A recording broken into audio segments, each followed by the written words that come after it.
All right. Welcome to a silver lined relaunch. And I could not be more excited about the conversation that we are going to have today with somebody that I recently have met, but I am so blown away, impressed with what she's doing, what she's working on, what she has that has just come out, and how you can get yourself a copy of it. So we're going to talk about that in a bit, but please welcome Miss Shannon Kaiser. And Shannon is the best-selling author of not just one, but 5 books on the psychology of happiness and fulfillment, including now the self-love experiment and a new deck, Unshakable Inner Peace, which are these fabulous decks that just help you get through your day, get through any situation. I'm so excited to hear more about that. She is an international life coach. She's been a speaker. She is a retreat leader. You name it, she is doing it. She's been named among the 100 women to watch in wellness by Mind Body Green. This episode is brought to you by the Fired Up Entrepreneur Program. And this is a program that we are so proud of. The results have been downright remarkable. And we want to invite you to get a glimpse of what it is like inside this program by inviting you to participate in the Business Boot Camp, which is a 5-day free event. And get involved with this, because the pearls that we're going to be sharing each and every day are going to be the foundation for allowing you to make money, keep the money, grow the money, and strengthen not only your business, but also yourself. So please take advantage of this and join us at our next boot camp. You're listening to the Silver Lined Relaunch, and I'm your host, Hillary DeCesar, award-winning entrepreneur and transitional coach. Each week, I'll invite you to tune into inspirational stories, revealing how you too can turn ordinary experiences into the extraordinary. Feeling stuck? I'll share step-by-step strategies to fuel your ability to experience a life where silver linings are both abundant and possible. So I gotta say, I wish I had like my drum roll, right? Welcome, Shannon. So excited to have you here. I am so excited to be here. Thank you so much. And I love your enthusiasm. And it's just going to be a great conversation. Well, and you know what? I was telling you earlier, today is such a special day for myself, for the Relaunch Co, because we have officially gotten ourselves a book publisher. And when I saw that you've had 5 out there, you've written these, and I said, okay, can we be honest here?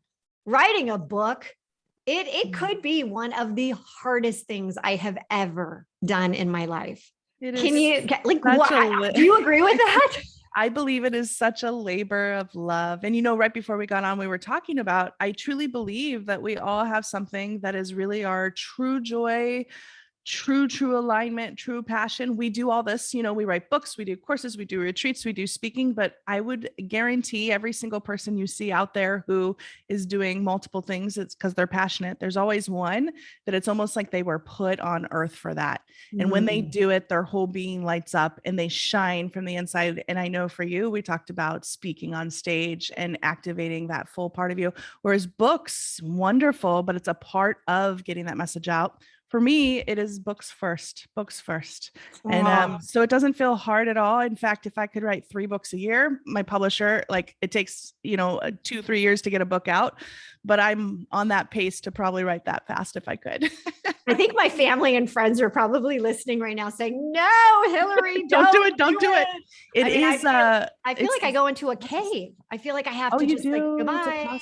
It's so lovely too, though. I find with books, we really learn more about life. We learn more about ourselves. And of course it's teaching we want to put out in the world, but with every single book that I've written, it's been, not only does it take on a life of its own, but it takes me deeper into myself. When I wrote the self-love experiment, I set out to learn how to love myself. And through the process, it became this rewarding. It's almost like you're in a relationship with the book because you're writing it, you're in a cave, you're doing the research for it.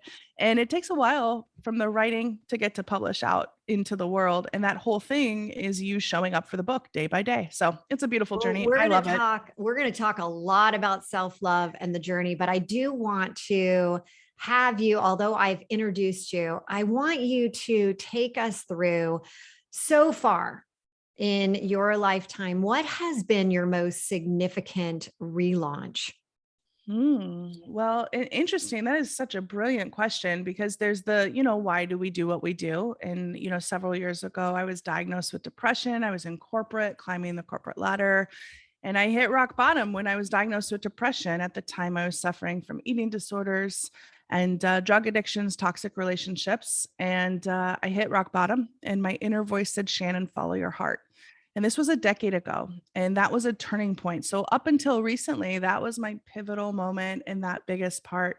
But I love that you talk about relaunch. And that's why we're here today, because I think there's a misconception when you hear people who have kind of had it or farther along in the journey, they have it figured out. And these, self-love teachers are loving themselves all the time. It's constant work to show up for yourself. And I'm committed to learning and I'm committed to growing. And so just recently, about 2 years ago, I went through a deeper, if you want to call it, dark night of the soul, deeper spiritual awakening, a deeper relaunch, where everything I had known before was suddenly thrown in front of me to say, is this really the path you want to be on? And I started to suffer from extreme anxiety. And it got so bad, I would pass out in public because I would forget to breathe. And the anxiety, here I am. So I know people are thinking, oh, geez, if you go down this path of self-discovery. No, it gets better. Promise. And she's been doing this for so long. What's going to happen to me? Right? Harry here. Well, no, but trust us, everyone. we're going to have a happy ending here. It does. I know you're talking about relaunch, and that's really what it is. It's a phoenix rising from the ashes. It's a caterpillar bursting through a butterfly bursting through the caterpillar cocoon. And I had committed 10 years ago to follow my heart. And that meant to always show up for myself in the fullest way possible. And what I realized and I learned and I write in my new book that comes out next April is all about a realization that I was operating from a place of comfort. It's comfortable. I know it works. I'm going to keep going. But is this truly of my highest good? Is this truly of who I want to be in the world? And as soon as I started to go a little bit deeper and just kind of go into that self-awareness, and I say, if you don't go within, you go without. That's one of the cards in my new deck. I recognized that what I wanted was peace, but I was looking outside of me still. The next book deal, the next retreat, and it was a revelation really to turn inward and realize that everything I need is on the inside, and the anxiety went away. And now my true mission is to live everything I just went through, which is unshakable inner peace. And we all deserve it. We are worthy of living in peace and joy. Okay. So let's take a step back, because what you just said was so great, so awesome for your journey. But I would like to go back to an initial comment that you said about, self-love. And the way that I really look at self-love is that there are too many gurus out there, too many people that are telling you, love your life, love your business, love your relationships, love. And for so many of us, we're not even at that stage of liking ourselves. And so, you having this, dark night of your soul, and 2 years ago, after you had really been on this journey for a decade, you said, and as you said, you kind of had hit the lowest point in a lot of different areas. I heard you say, drugs and eating disorders and, the depression and all these things were a part of your past. You certainly weren't loving yourself at that point.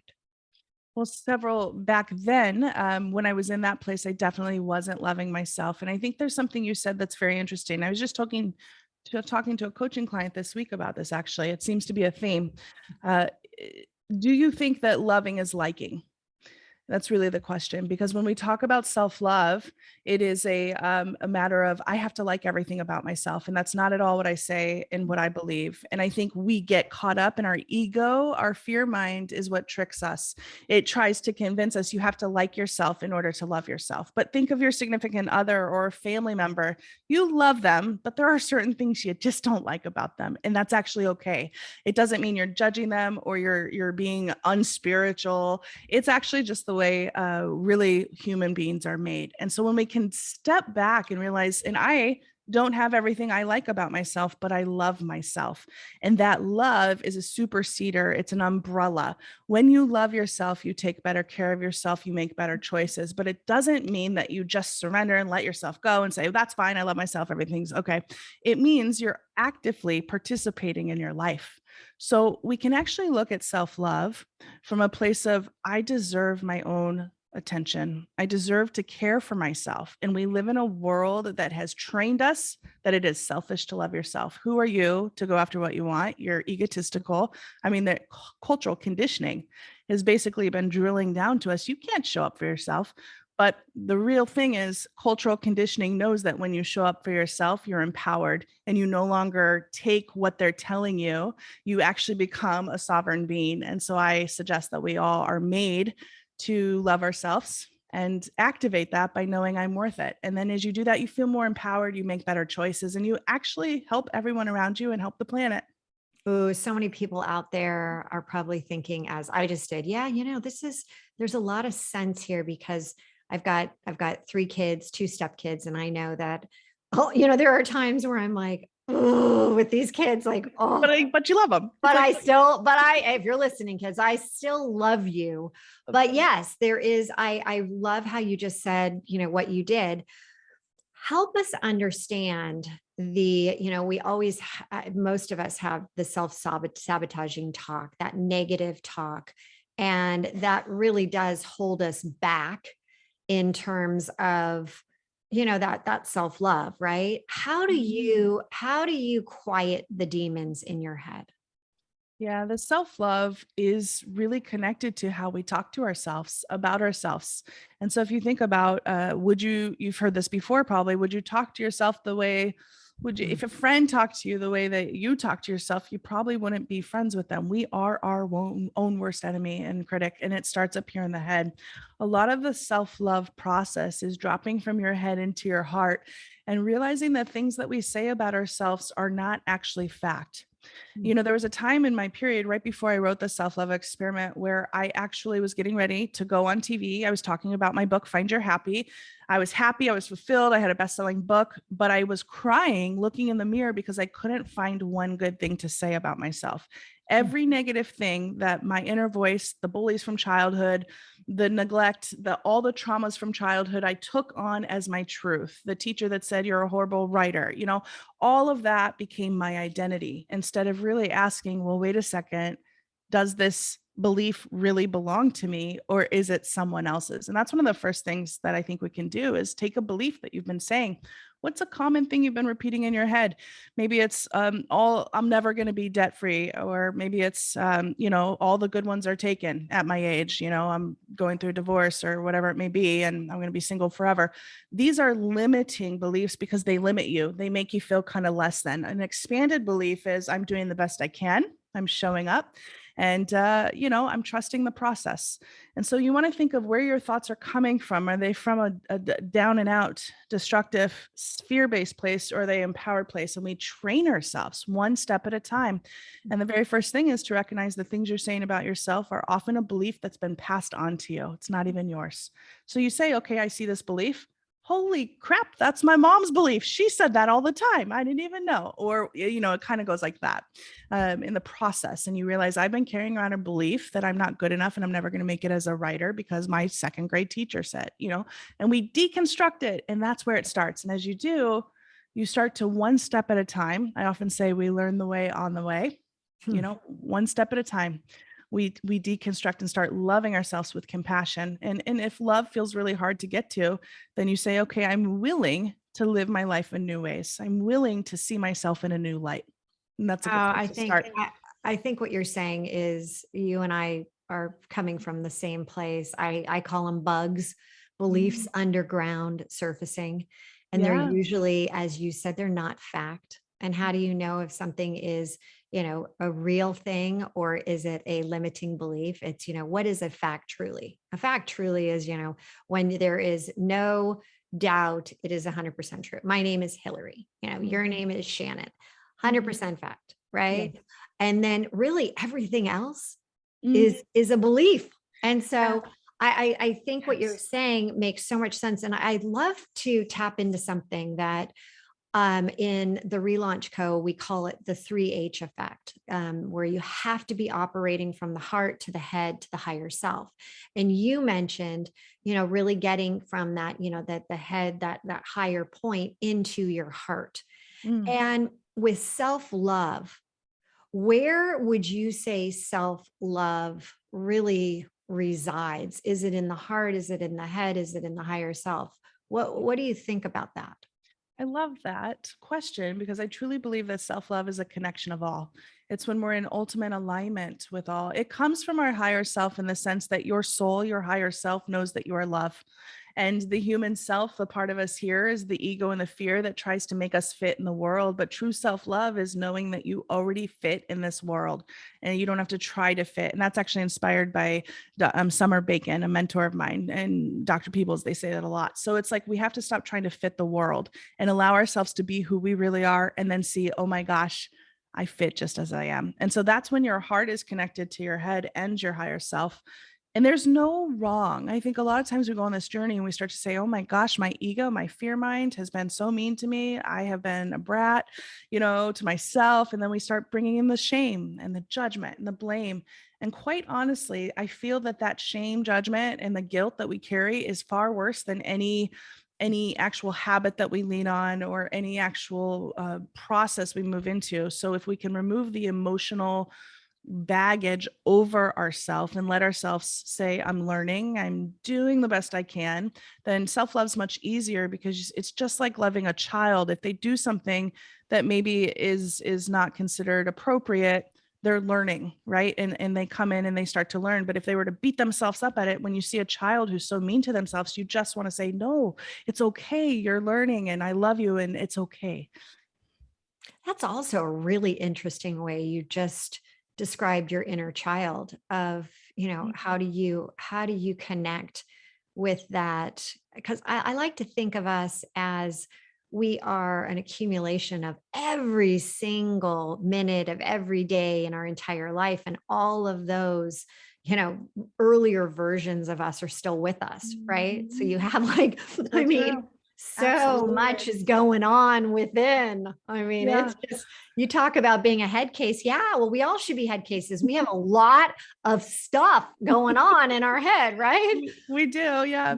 We You know, do. yeah, go ahead. Were you going to ask a I question? was going to ask you how at this point when you're working with people, and especially in these days and times where there's so much that is going on that's bringing up so much from our past, right? And we don't even know it. We call them, like I said, we call them bugs. But Mm-hmm. how do you work with your clients these days to help them initially on this journey? When you talk about the self-love experiment and you talk about some of these other amazing books that you've written, where do you begin? I feel like, we're all relaunching, right? Where do you begin? Relaunching is a key word, especially right now with the time that we're in. You bring up a great point about the world and the way it is right now. It's almost as if the rug has been pulled out from under us, and all of what we knew and is we're floating and trying to grasp, but we're past that point now. We've been in this for quite a while now where I feel like we're no longer trying to grasp the stuff. We're actually like, okay, this is the life. But what we can recognize, and I think this is what is so beautiful about what you talk about, we are a combination of everything we've ever been through. And right now we're living through a time that, of course, we hear and we know it's very unprecedented. But I truly believe that what is happening on a grand level is exactly a relaunch. There are so many things that were not working away the way we were working, the way we were overworking ourselves, the way we were disconnected from our families, the way we were running in society, going into debt. There's this part of us that has reevaluated who we are, what we stand for, and what we really, really want to make out of this time on earth. And that's one of the reasons why we're seeing contention, because people are starting to find their voice. And that's also another reason why we're starting to see things coming up and being revealed. So on a big picture level, I'm bringing this and I'll bring it back down to our own life, because it's all connected, because your inner world is a reflection of your outer world. They talk about that in A Course in Miracles. But when we start to see that we are active participators of this life, we are creating this part of showing up in this world, we start to see that this is a relaunch of who do we want to be. And that's the key point. And this is where I work with my clients. You talked about past, but our future is just as important. And the thing that saved me from my depression, my crippling anxiety, and back, if I could go in 2009, when I was diagnosed with depression, I visited my future self, the one who was full of life, who was drug-free, who was addiction-free, who was living her purpose in a bestseller, traveling the world full time. And I asked her, what message do you have for me? And I truly believe if every single one of us can tap into the part of us that knows we're working towards something greater, a better life, more harmony, more unity, more compassion, more love for our neighbors, a better system on the world and on the, we are working towards something. And then you back up to today. What can I do today to show up more fully for that vision that I believe in? Whether you want to lose weight, whether you want to get out of debt, whether you believe in world peace and you want to see different changes in the government or systemic racism, whatever the point is, we show up by envisioning a better today, a better tomorrow. God, that was so amazing. And I love everything that you said, especially about, we spend so much time thinking about the past, and we can, with you putting yourself into that future identity of that in the future, that is the perfect way to be thinking about what's to come. Because too many people start to become, too much of that dream state where they're thinking about the future and they're thinking about it all the time, where we miss the present. We miss being in the now, being right here, right now. And we miss some of these magical moments that are happening for us right now, not just to us, that all these other things that are, going on around. So I loved how you explain that. And it's such a great way to talk about identity as well. One thing I would love to ask you is, when you start talking about manifestation and really bringing amazing things into your life, I know you've created a deck. I'd love to have you explain how do you best utilize some of these tools that are out there, right? And they are tools, and some people are going to be like, I love decks, some love, the tarot, some loves tapping, some love, there's all these modalities, the Akashic records, there's tons of modalities, but can you help us with the one that you've now really leaned into? And they're beautiful, by the way. They're beautiful. The messages are incredible. Help us to, how does somebody utilize those to create and manifest their best life? Yeah, it's a beautiful question, because I think we go on these journeys and we can get caught up with, oh, the tools, or my coach says this, and we fall into, I have to do it like them because it worked for them. And everything I do and the work that I do is about you aligning to your true self and reevaluating what is true for you. And I have learned in my own journey that every different stage of our life, we open up to new opportunities based on where we are, based on who we've become. And for me personally, Oracle cards have always been a true gift to help me tap into the wisdom that I already knew inside of me, but also help me get clarity. Oracle cards are a little bit different than tarot cards. Tarot cards for me have always been a little bit too heady. They're very hard to learn. And I felt like somewhat they were a little too witchy, if you will, for me. And I've gone to tarot card readers, but their Oracle cards differ in the sense that they can be more fun and playful in interpretation. Interesting enough, right about my last book came out, Joy Seeker, and I was on book tour. This is when I had my anxiety attacks that I was sharing about. And the anxiety was taking over. And what I recognized was I had lost a part of myself that I forgot was important. I was in corporate as a graphic designer and an art director. And this was back in 2009. And I left to say, I'm a writer. I'm going to follow my heart and lead retreats and be a writer. And so for 8 years, I was on that path. And the anxiety came back after I just went on book tour and wrote a book about seeking joy, which is all about being your true self. And part of me loves to create. And so my anxiety was so heavy, I didn't know what else to do but sit down and start to create mini collages. I literally did this and my anxiety went away. It melted away so fast. And as I was creating these little decks, I printed them out. And these oracle cards became my sanctuary through the beginning of coronavirus. Interesting enough, I healed my anxiety and I was like, this is giving me unshakable inner peace. And all of a sudden in meditation one day, it said, you need to turn these into an oracle deck for the greater public. And I reached out to my publisher and now it's out. And that's exactly it. So this oracle deck is about you aligning to your true self, which is the love and light within, and freedom from fear. That is the gift of this deck. Each deck is different, but I use all kinds of inspiration that has guided me in my life, from crystal energy. They're Reiki infused with positive love. And of course, each message helps us along our journey, whether you want clarity today or just to stay in a place of presence.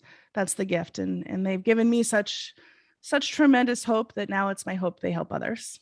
Love it. Freedom from fear. Yes. Yes. Well, that's what we all want. Yeah, it really is. So as we close out, I always do some rapid fire, little bit, more on the lighter side. Okay. So what was the last thing that you said to yourself before you pulled a card? What kind of things do you ask? Oh, well, this is a really good question. I actually have been implementing the cards in my coaching, and I had coaching calls earlier today. So it was, what message does this client need today? So that was good. And it guides our session, if you will. But I often ask, that is actually a common question. So can you do a daily card read or a weekly card read? So I did a card, a before, during, and after read. So the last time, since I've been practicing with my own deck, the last one I did was right before the deck came out and launched into the world. I said, I'd like a before, during, and after of the deck's possible trajectory. And it was beautiful. It was right aligned. The before card was along the lines of creative energy, create from your heart. The middle one was the how is in the now, and the future one was Midas touch, which is one of my favorites. It's everything you touch is going to be golden. So that was wonderful. Oh God, it can't get any better than that. I was like, yeah, it's beautiful. What are you trying to manifest? Law of attraction. What are you trying to bring into your life right now that you don't currently have?